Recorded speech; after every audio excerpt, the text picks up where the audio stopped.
अपना तो हर यार ही खाया खेला लगता है।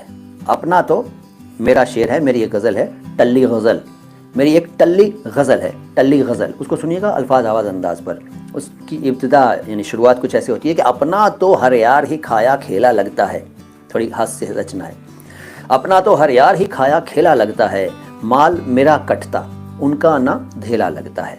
किसका? यारों का। अपना तो हर यार ही खाया खेला लगता है, माल मेरा कटता उनका ना धेला लगता है।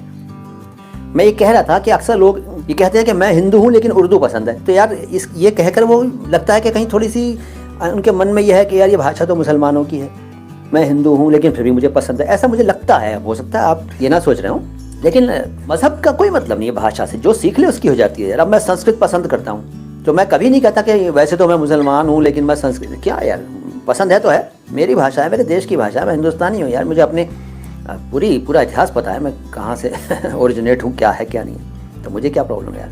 माजरत का क्या मतलब है? माजरत का सुनील भाई अर्थ है क्षमा, यानी क्षमा याचना, क्षमा प्रार्थना, माफ़ी चाहूँगा, इस सेंस में होता है। अकाल या अकाल पूछा अनुराग जी ने। तो अनुराग भाई ये अकाल है, दुर्भिक्ष भी कहते हैं इसको, अकाल, अकाल नहीं।